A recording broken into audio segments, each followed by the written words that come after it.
It was early morning.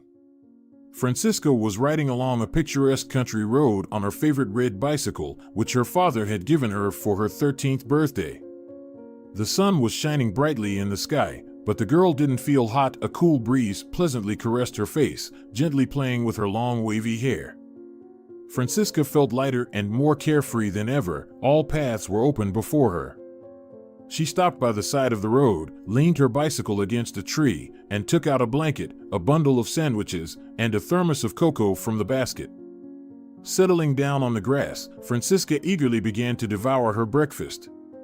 Suddenly, the bundle of remaining sandwiches stirred, emitting a dreadful rattling sound. Francisca, horrified, covered her ears with her hands and woke up. An old alarm clock was ringing.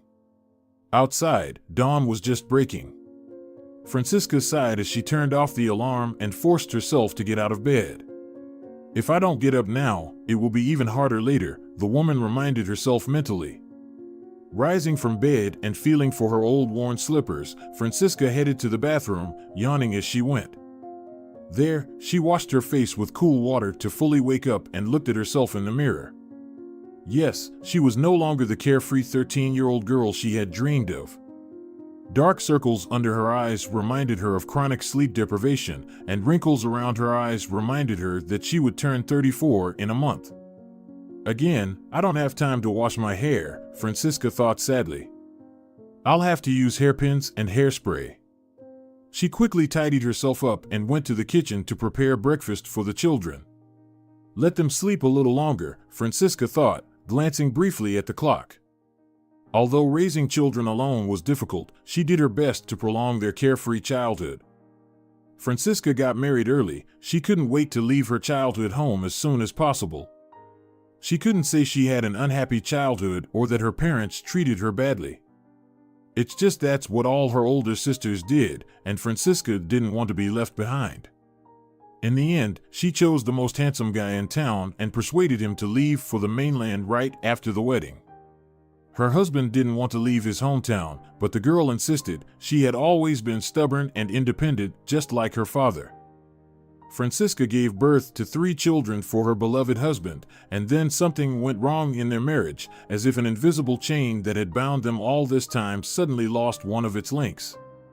Her husband started staying late at work, while Francisca stayed home with the children all the time. Finally, the girl couldn't take it anymore and demanded that her husband hire a nanny for the children so that she could also leave the house. Her husband agreed, and Francisca got a job at an art gallery. There were often exhibitions and other events there, which meant the girl had to be constantly in the public eye. She dressed beautifully, which her husband didn't like at all, as he was used to her always waiting for him at home. Her husband began to be jealous of Francisca, even though there was no reason for it. In the end, the free-spirited young woman couldn't take it anymore, gathered the children, and left. She had to quit her job at the gallery. The salary there wasn't very high, and it was impossible to live on the alimony her ex-husband paid. Francisca got a job as a waitress in a fairly good restaurant, and at night, while the children slept, she worked as a bartender in a nightclub.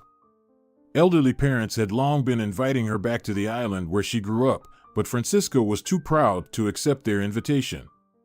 Besides, she had no desire to return to the tiny town where only old people and single mothers like herself lived. I'd rather work 2 jobs to death than die of boredom, Francisca thought to herself, finishing breakfast. The clock showed almost 7:30, time to wake the children. It's unknown how it would have all ended if one day, someone from work hadn't called her on her only day off. Usually, Francisca would turn off her phone, knowing she wouldn't get any peace, but this time, she had agreed a week ago to meet her childhood friend Ramona to take the kids to the amusement park, and now she was waiting for her call. When the manager's number lit up on the display, Francisca hesitated for a moment, but eventually brought the phone to her ear and answered. "Sis, dear, we really need your help."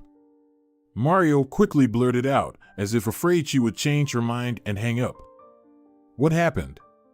Francisca asked wearily. "Carlita got sick. We need someone to cover for her. I'll pay double the rate." Francisca sighed. Of course, she had promised the kids to take them to the park and had already arranged with Ramona.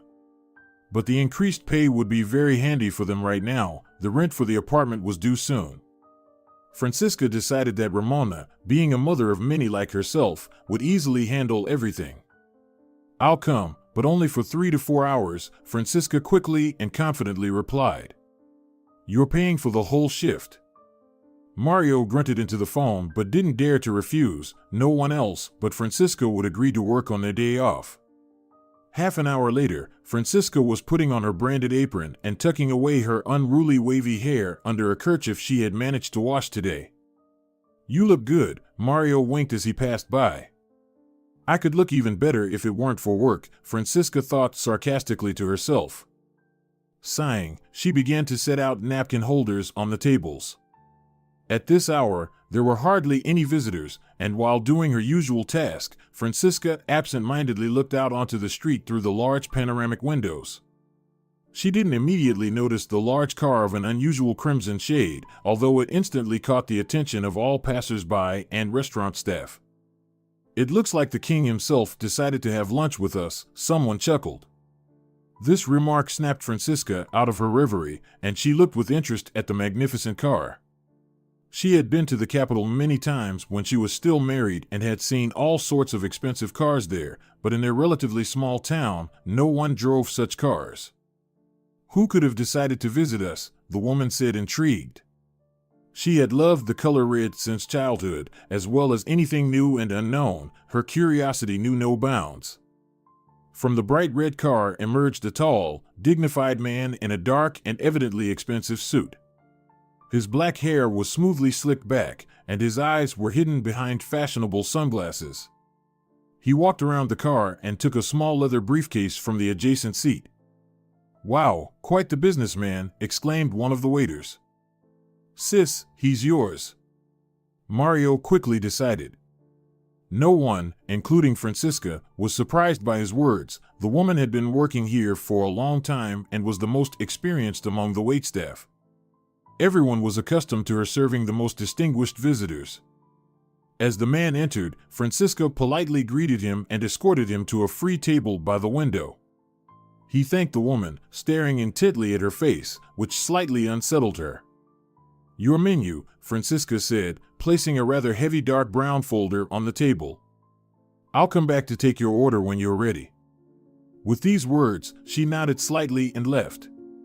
The man removed his glasses and contemplatively watched her for a while before starting to peruse the menu.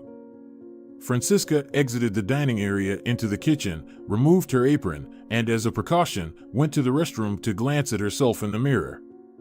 Her reflection was entirely ordinary, light makeup still slightly masking the fatigue on her face.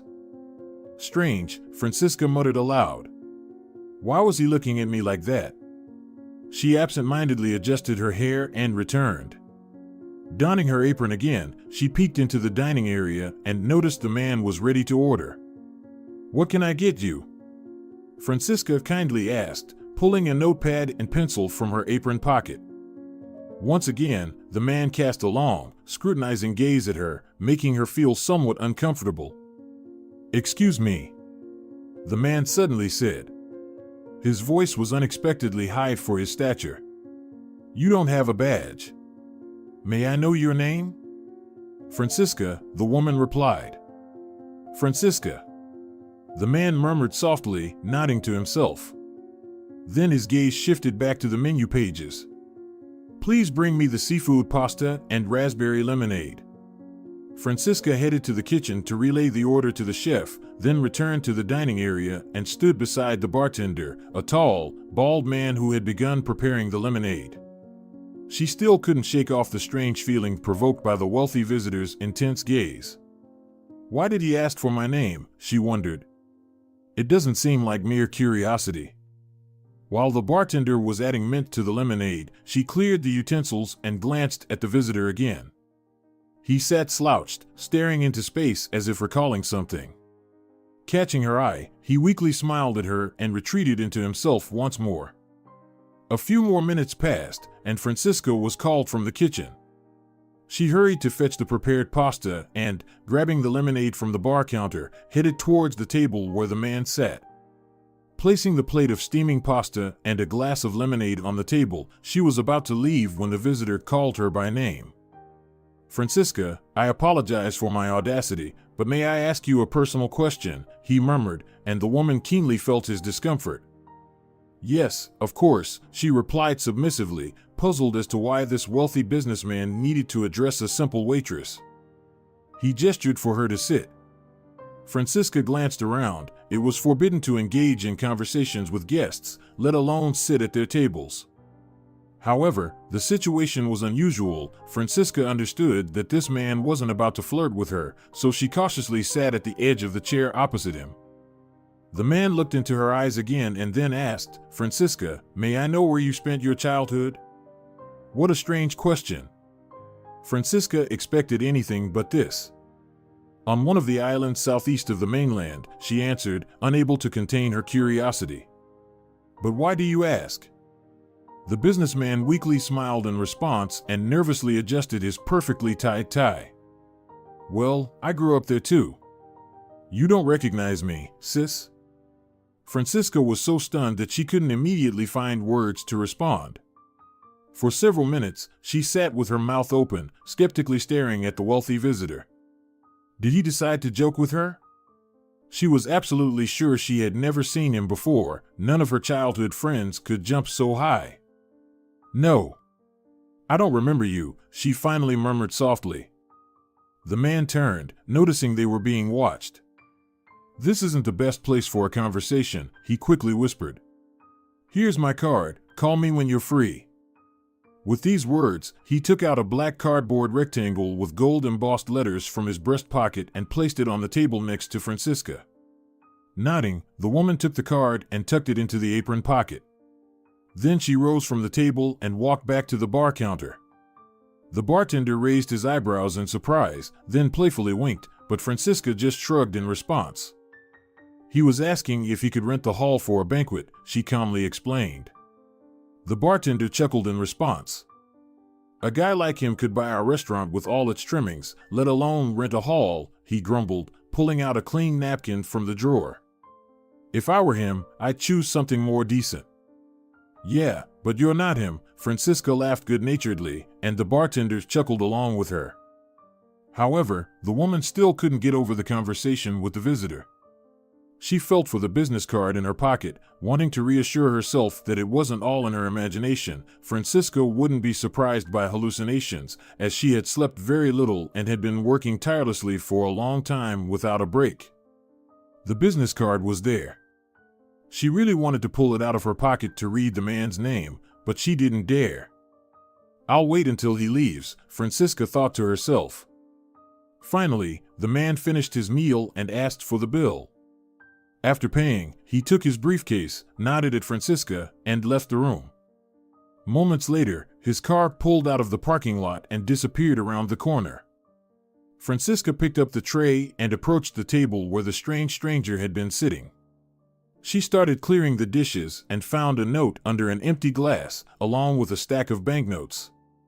"Waiting for a call" was written on a simple sheet of paper.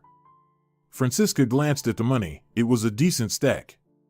She quickly glanced around and, seeing that no one was watching her, tucked the banknotes into the pocket of her apron, where the man's business card already lay. Then, with habitual movements, she collected the dishes on the tray and headed to the kitchen. "What a strange day," Mario said as she passed by. "No kidding," Francisca nodded. "I'm off home." "Already?" the manager exclaimed. "It's time to pick up the kids from the park," the woman said, and went to change in the staff room. There, alone, she pulled out the stack of banknotes from her pocket. Counting the money, Francisca nearly fainted. The businessman had left her $1,000 in tips. It was unheard of. "Who are you?" Francisca muttered, taking out the business card from her pocket. "Benito Morales," read the golden letters. Unable to believe her eyes, Francisca sat down on a chair against the wall, never taking her eyes off the business card. "But this just can't be," she exclaimed aloud. She closed her eyes, and memories took her back many, many years. When Francisca turned 13, her father gave her a brand new red bicycle. No one else in the tiny town, nestled along the rocky shore, had such a bike. With the sea on one side and a dormant volcano on the other, that was the world of young Francisca. Their town was the only settlement on the island. Once, people had also lived right under the volcano, but now only semi-destroyed buildings covered in volcanic dust remained there. Francisca and the other kids sometimes rode their bikes there for excavations, as they called it. They climbed abandoned buildings, explored long-abandoned houses in search of forgotten or lost items. Any treasures they found quickly went into their pockets, so no one else could take them away. Of all the buildings that remained after the volcano eruption, the kids avoided exploring only one, the old, half-destroyed bell tower. Among the children, there was a legend that a ghost of a monk still inhabited it, who used to live in a nearby cottage. One of the older kids swore that once, exactly at midnight, he heard the bells ringing, but it was more than unlikely. None of the children dared to stay overnight in the empty abandoned town. When Francisca first appeared on the street with her red bicycle, she caused a sensation. The girl sat on the leather seat like a queen, and the kids surrounded her, examining the novelty and exclaiming in admiration. "So, are we going to the volcano?" she briskly asked as soon as the excitement subsided a bit. "Hold on, sis," said Raoul, the eldest of the boys. "We have another matter to attend to here." Francisca impatiently shrugged her shoulders. "What could there possibly be to do here?" she said in a disgruntled tone. "Just boredom." Raoul grinned, revealing a row of uneven teeth. "These are manly matters. We need to teach someone a lesson." Francisca raised her eyebrows in surprise. "You mean Morales?" Raoul clenched his fists and nodded in response. "He needs to get what's coming to him," the boy muttered through his teeth. No one was unaware of the notorious incident. 12-year-old introvert and botany enthusiast Benito Morales had hit the toughest guy in school on the head with a book. Raoul couldn't let such an act go unpunished. Francisca squinted as she watched the boy rubbing his fist. "Oh, come on, Raoul. It's ridiculous." "So what? He hit him with a book. He's not capable of more. Forget about it and let's go. I want to test my bike. It has gear shifts." But Raoul stood his ground. "No, I said Benito will be punished. Nobody dares to lay a hand on me." "You provoked him yourself," Francisca retorted. She had seen the boys picking on the small, slender Benito several times. He couldn't boast strength or a sharp tongue. He was very quiet and usually sat somewhere in the corner with a book. Once, passing by Benito in the cafeteria, Francisca glanced over his shoulder. He was reading a book about insects and was carefully examining the structure of a bee at that moment. The girl shrugged. Such things had never interested her. Another time, she and her friend Camila noticed Benito collecting butterfly wings on the school's pathway. He had a matchbox in his hands where he stored his treasures. Then Raoul and his friends approached him, and Francisca saw how roughly the boy snatched the box from the bewildered Benito's hands. The girl just shook her head as she watched Raoul throw the box on the ground and crush it with his huge boot, while Benito stood silently beside him, head down. "You shouldn't be such a pushover," Camila scolded, who was head over heels in love with Raoul. But Francisca was thinking about something else. Her older sister was getting married, and today she was supposed to go with her to choose a wedding dress. She knew that after the wedding, the newlyweds would leave for the mainland, and she dreamed that one day she would do the same. Life on the island seemed unbearably slow to the girl. Grow up and get married soon, thought Francisca. At that time, she believed that marriage was the only way to leave the dull town behind. It never occurred to her that she could go to university and study elsewhere. "But at least he never complains," Camila added thoughtfully, bringing Francisca back to reality. "Oh, you're talking about Benito," the girl realized. "Yes, you're right. Even I would have told everything to my father by now if I were him." Francisca's father cherished her soul and always wanted the best for her. He forbade her from wearing her sister's hand-me-down clothes, and every few months, he would travel to the mainland to buy something new for his little girl. That's how she got the best bicycle in the world, the envy of all the kids. And now Francisca couldn't wait to ride it. "Wait up, sis. I've got a plan," Roll said, leaning over to whisper in her ear. Francisca didn't like what she heard, but she didn't take the boy's words seriously. Besides, at that moment, she couldn't think of anything else but her bicycle. So she quickly jumped on the seat and raced down the street. "Come on, slowpokes," she shouted, looking back at the boys and laughing loudly. The wind tousled her hair, and she sped down the street like a whirlwind. The boys could barely keep up with her.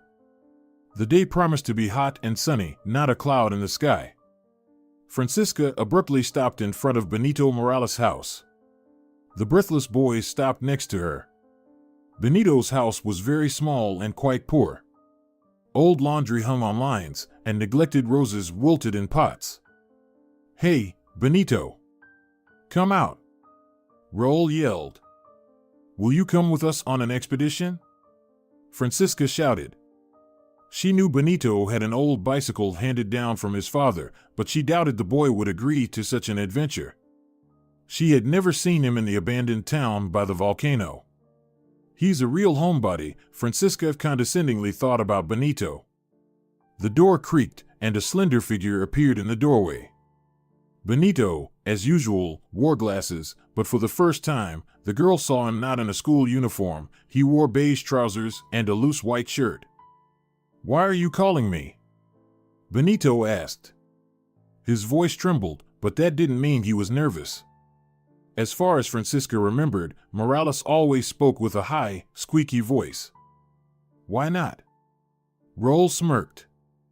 Benito adjusted his glasses, clearly trying to figure out what was really behind the unexpected invitation.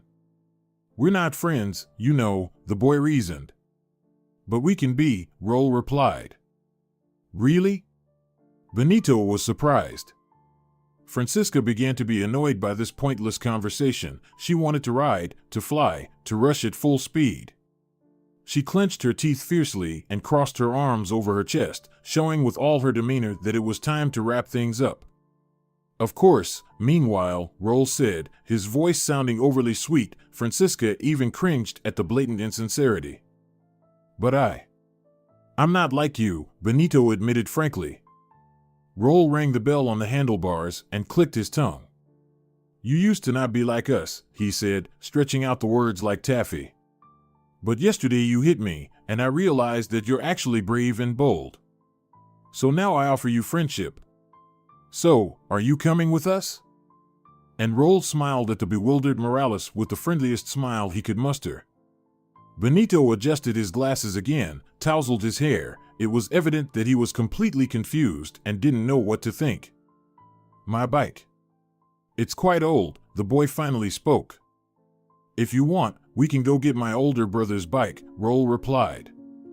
"He'd be happy to lend it to you." Benito didn't expect this at all. He had never been invited anywhere before, and he was completely unaccustomed to such caring attention. He didn't even spare his brother's bike. What a snake, Francisca thought to herself, feeling her patience wearing thin. "Come on, agree already, or we're leaving," she impatiently exclaimed. Benito shifted his gaze from Raul to the girl and unexpectedly nodded. "Okay, I'll just let my mom know," he quickly said and disappeared behind the door. Raul chuckled. "Hey, did you guys hear that? He's just going to let his mom know. How cute." The other kids laughed too. Only Francisca, biting her lip, remained silent. Firstly, she didn't think Benito would agree. Secondly, she just couldn't stand being in the city any longer. The road to the volcano always captivated her, allowing her to feel the long-awaited freedom. Then it seemed to her that all paths were open before her. Benito appeared at the doorstep again. This time, he had a bulky canvas bag in his hands. "Hey, just don't bring books with you." Raul laughed, followed by the rest of the kids. "In the bag, there are sandwiches and juice," Benito explained. "Mom thought we might get hungry on the way." "Very thoughtful of her," said Francisca. "Well, can we finally set off now?" With these words, she hopped onto the bike seat first and pedaled fiercely. The other kids followed suit. Raul and Benito rode on the luggage rack at the back. "I bet you survive on just sandwiches alone," the guy muttered, pushing hard on the pedals. "Sorry," Benito said, trying to take up as little space as possible.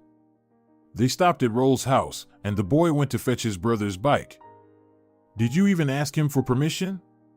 Francisca sarcastically inquired. "My brother is on the mainland right now, working, so he probably won't need the bike anytime soon," Raul retorted, and the girl felt envy creeping into her heart. She would give anything to be somewhere far away from home right now, away from these dim-witted boys she had to deal with. They set course for the volcano, and of course, Francisca led the procession. No one could not only surpass her, but even keep up with her speedy bicycle. The girl felt the power and independence, something she had long sought. The wind fiercely tousled her hair, the sky suddenly clouded over, but Francisca paid no attention.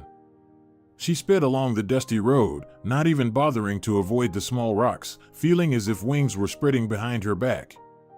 The boys followed her in a pack, and Benito on Raul's bike fell further behind. He wasn't used to physical activity, and the road to the volcano was unfamiliar to him. Raul kept stopping and waiting for the clumsy racer. Of course, he was worried not about Morales, but about his brother's bike. Finally, the kids reached the ruined city. The clouds had completely taken over the sky. It seemed that rain was about to start. Not the best weather for excavations, Raul muttered gloomily. But Francisca didn't care. She got what she wanted. She outdid all the boys and was the first to reach the city. The search for treasures absolutely did not interest her. But Benito was glowing with surprise and delight. He had never been to a city near a volcano before, and now his exploratory mind thirsted for new experiences. The kids lazily scattered in different directions. Francisca climbed onto a partly destroyed wall, leaning her bike against it, and now sat there, swinging her leg and thinking to herself. Raul followed Benito relentlessly, who was eagerly studying the surroundings, examining every speck of dust and crack in the stone. Raul quickly grew tired of this, and looking at the gloomy sky, he decided it was time to put his plan into action. "Hey, Morales," he called out to the boy. Morales looked up at him thoughtfully. "Did you know that there's an old bell tower further on? Apparently, pigeons live there. They're all white, not a single spot, I swear to you." "Seriously?" Benito asked, his eyes lighting up with joy and amazement. "Let's go see." "Of course," nodded Raul. "I'll call everyone now." Turning around, he let out a piercing whistle. "Hey, over here. Let's go to the bell tower," he shouted, and his voice echoed anxiously in the empty abandoned houses. Francisca snapped out of her daydreams and looked at Raul with concern. Was he really going to do what he whispered in her ear before they left? Was he really capable of it? Francisca jumped off the wall straight into the dust and approached the boys. "Let's have a snack first," she suggested briskly. "We've been waiting for Morales for so long for a reason." The boys nodded in agreement. Only Raul grimaced in dissatisfaction, but he didn't argue with the girl. Benito brought a bag of sandwiches and juice, and they began to enjoy them. "Your mom cooks pretty well," one of the guys approved. "You haven't tried her pancakes yet," Benito innocently replied. Raul smirked at him from the corner of his eye. Francisca could feel his mood. Raul was clearly set on revenge. A roll of thunder echoed from somewhere near the volcano. "I hope there won't be an eruption now," Benito joked with his mouth full. No one laughed. Finally, they finished their sandwiches, and Raul led Morales to the bell tower. The others followed suit, with Francisca now trailing behind. She felt her stomach tighten. Such spasms usually occurred when she was very nervous. She tried to reassure herself that Raul was just joking and that she didn't really care about Benito's fate, but it didn't help much.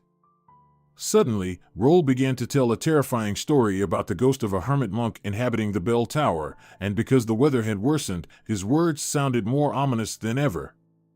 A large raindrop suddenly fell on Francisca's forehead.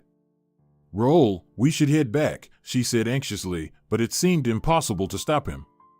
"Just showing Benito the white doves, and we'll go," Roll replied, and this seemingly innocent remark triggered another spasm in the girl's stomach.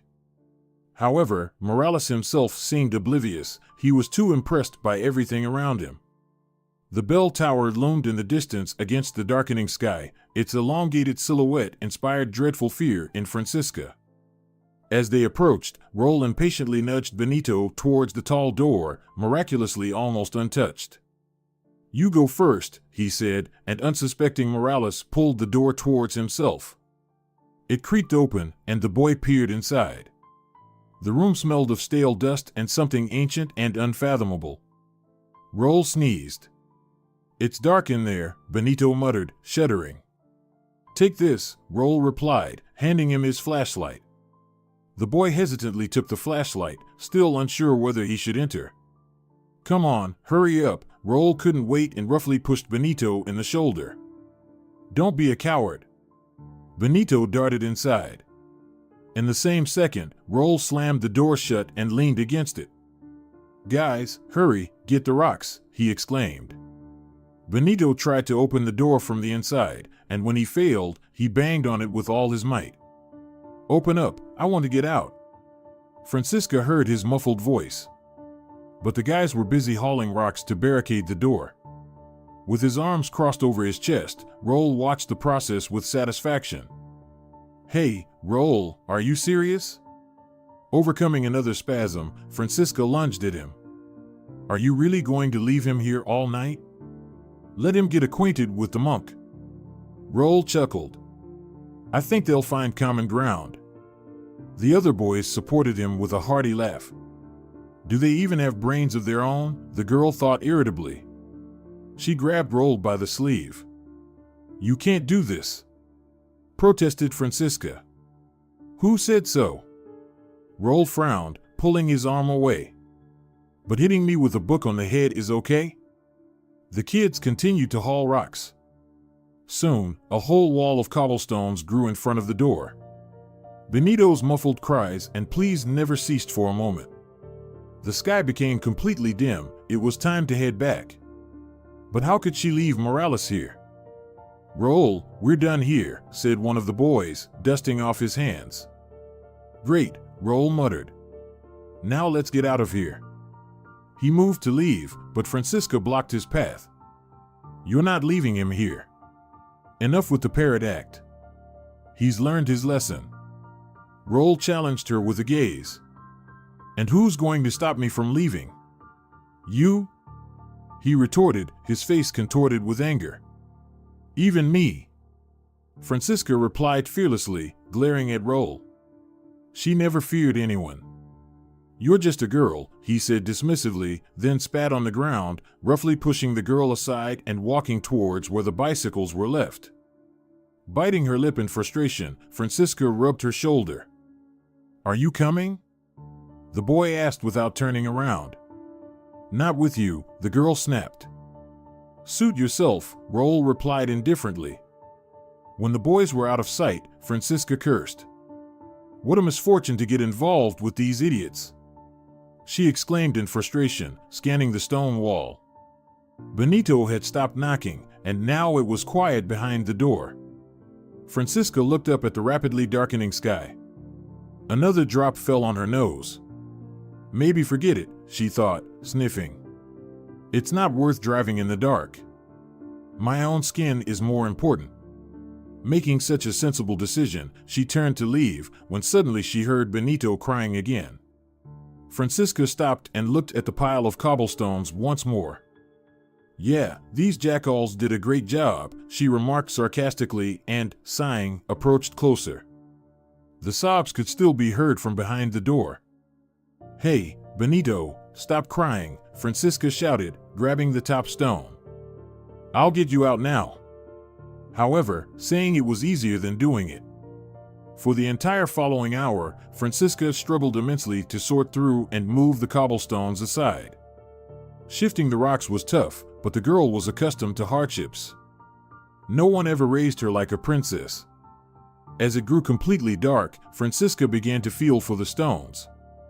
Benito fell silent, and the girl grew anxious. Had he lost consciousness from fear?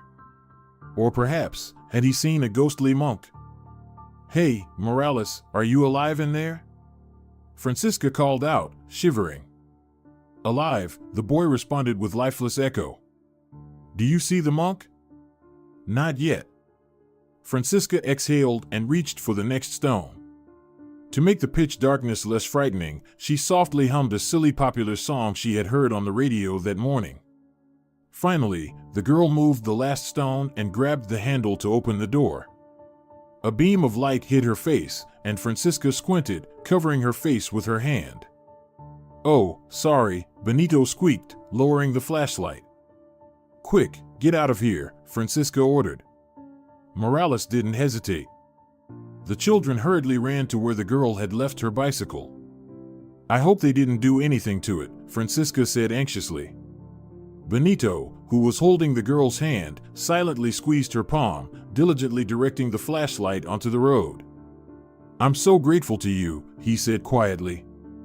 "It's too early to thank me," the girl replied gruffly. "We're still very far from home." Fortunately, the red bicycle was still leaning against the wall where Francisca had left it. However, there was a huge ugly scratch on the frame, visible even in the dim light of the flashlight. "Damn it," the girl cursed and unexpectedly burst into tears. She felt deeply hurt for her bike and herself. And she also thought of her dad, who surely spent a lot of time choosing a gift for his beloved youngest daughter. Benito carefully inspected the scratch. "They did it with a sharp stone," he said. "I'm so sorry." Francisca sniffled a few more times, then wiped away her tears. "You'll sit on the luggage rack, and I'll ride you," she announced in a businesslike tone. But Benito shook his head. He didn't agree with this plan. "You're a girl," he argued. "Let me ride you." Francisca gave him a skeptical look. She was about to say that he wouldn't have enough strength, but at that very moment, they heard the sound of a motor from the road. Then the engine was turned off, and the kids heard the thud of car doors and excited voices. Several people approached them with flashlights. Francisca, the girl, recognized her dad's voice. "Benito," the boy's mom shouted. Francisca nearly went mad with joy. "We're here." "Here," she screamed with all her might, and a moment later found herself in her dad's strong embrace. Only then did she realize how scared she had been all this time, and tears welled up in her eyes again. "What's wrong, sweetheart?" "I'm here with you," her dad said affectionately. But Francesca couldn't calm down. "They scratched the bike," she wailed, realizing she was acting like a child. "Tomorrow you'll show who did it," her father declared fiercely. "And don't worry about the bike, we'll repaint it, and it'll be good as new." Raul and his gang were severely reprimanded by their parents when his father told them about the incident. The bike was indeed repainted, almost like new, just slightly darker, more cherry than red. Francesca liked the new color, but still felt a lingering unease. She never spoke to Raul again, nor even greeted him. 3 years later, he finished school and left the island, and 5 years later, Francesca herself finally left. The new life left her no place, nor time for reminiscence, and Benito Morales, along with the story of the abandoned bell tower, seemed to have been permanently erased from her memory. And now, the boy Francesca had saved over 10 years ago appeared again in her life's path. And how he had changed. The woman couldn't believe it for a long time. As promised, she dialed his number as soon as she left the restaurant. "Francesca, my dear, how glad I am to hear from you again. Thank you for calling." They arranged to meet in the park. While the restless children played on the playground, the adults sat on a bench, drinking coffee and reminiscing about childhood. "I was almost out of my mind with fear then," Benito confessed, recalling the abandoned bell tower. "I'm so grateful to you for not abandoning me." "Oh yes," Francesca laughed. "Those cobblestones haunted me for a long time after." "And for me, it was the ghost of the hermit monk," Benito confessed. They fell silent for a moment. "You have wonderful kids," Morales said, sighing. "And I never got married." I went to university, did research, got deeply into science, defended my dissertation. Then I started a business. And, as I see, succeeded, Francesca smiled. Benito only nodded modestly. Money gives the freedom I need to do what I love, he said. True, Francesca agreed. Mostly, I'm into investments now. Traveling the world, learning new things. It's all I love. And I came here by chance at the invitation of an old friend. He was my classmate, just as quiet as me. I probably wouldn't even recognize him now, Francesca admitted. Benito cast a quick glance at her, in which she noticed admiration. Of course, you were different. So brave, I would say fearless. I always admired your courage and straightforwardness, dreamed of being as bold. Seems like my boldness didn't help me much in life, Francesca said bitterly, then laughed. Now I prefer intelligence. Is there something you regret in life? Benito asked cautiously. Francesca looked pensive. If I could turn back time, I wouldn't rush into marriage. First, I would have finished university and obtained a good profession. Unfortunately, no one instilled this thought in my head earlier. But it's never too late to start over, right? Benito smiled. When you have 3 kids to take care of, everything becomes significantly more complicated. Benito nodded understandingly. Do you like your job? He asked. The woman laughed. It's not like serving hungry customers is my passion, Francisca admitted with a chuckle. But in my situation, I haven't come up with anything better. After all, I'm responsible for my little rascals. Morales looked at Francisca intently, as if wanting to say something but hesitating. He hasn't changed at all, still as shy, she thought. Noticing a faint rim in the man's eyes, she smiled and asked, Do you think glasses are no longer in style? Benito felt embarrassed. I always wear glasses at home, he confessed. Good old Benito, Francisca warmly laughed. The kids ran up and began clamoring about how hungry they were. Sorry, Benito, we have to go, the woman said, rising from the bench. It was nice seeing you again. And, thank you for the money. It will be very helpful. With these words, Francisca wanted to leave, but Benito held her hand. Listen, he said, looking at her eyes with embarrassment. Once you helped me. Now I want to do something for you, Francisca. Surprised, the woman didn't know what to say. Benito also stood up from the bench, still holding Francisca's hand. The kids impatiently pulled at her skirt, but she paid no attention, feeling the significance of the moment. I want to help you with your job, Morales said firmly. I'm sure you deserve a better life. Let me do this for you. Francisca felt tears welling up in her eyes. She had become so accustomed to taking care of others that she had completely forgotten what it was like when someone showed interest in her life. When she mattered to someone. Oh, Benito, that's really not necessary, she stammered, feeling flustered. But I feel it's what you need right now. Not just need, but it's necessary. I see the tiredness in your eyes. It shouldn't be like this. I want to see you as the old Francisca again, radiant and full of energy. Francisca never thought something like this could happen to her in reality.